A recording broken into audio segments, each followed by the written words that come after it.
എൻ്റെ എല്ലാ ആത്മീയ സഹോദരങ്ങൾക്കും നിറഞ്ഞ സന്തോഷത്തോടെ സ്നേഹസ്മരണയും പ്രഭാതവന്ദനവും.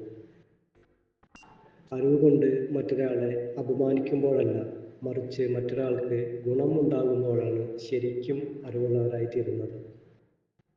എല്ലാവർക്കും വലിയ വലിയ കാര്യങ്ങൾ കഴിയണമെന്നില്ല. എന്നാൽ ചെറിയ കാര്യങ്ങൾ വലിയ സ്നേഹത്തോടെ ചെയ്യാൻ കഴിയും.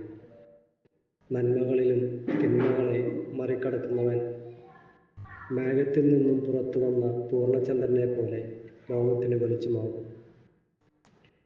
മറ്റൊരാളെ എറിയാൻ കയ്യിൽ കനൽ സൂക്ഷിക്കുന്നത് പോലെയാണ് മനസ്സിൽ ദേഷ്യം സൂക്ഷിക്കുന്നത്. അത് സ്വയം പൊള്ളിക്കാനേ ഉപകരിക്കും. അറിവില്ലായ്മ അഹന്തതയിലേക്ക് നയിക്കും. അഹന്തത സ്വാർത്ഥതയിലേക്കും, സ്വാർത്ഥത നിരാശയിലേക്കും, നിരാശ ദേഷ്യയിലേക്കും, ദേഷ്യം വെറുപ്പിലേക്കും, വെറുപ്പ് നാശത്തിലേക്കും നയിക്കുന്നു. പ്രിയ സുഹൃത്തെ, വളരെ കുറച്ച് ദിനങ്ങൾ മാത്രമുള്ള നമ്മുടെ ഈ ജീവിതം അതിമനോഹരവും മധുരവുമുള്ളതാക്കുക. എല്ലാവരെയും ആകർഷിക്കപ്പെടുക, എല്ലാവരുടെയും ആശീർവാദം എടുക്കുക, സഹജീവികളോട് സ്നേഹവും കരുണയും ഉള്ളവനാകുക.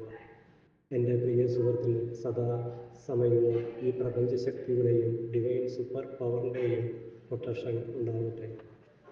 നന്ദി, നമസ്കാരം.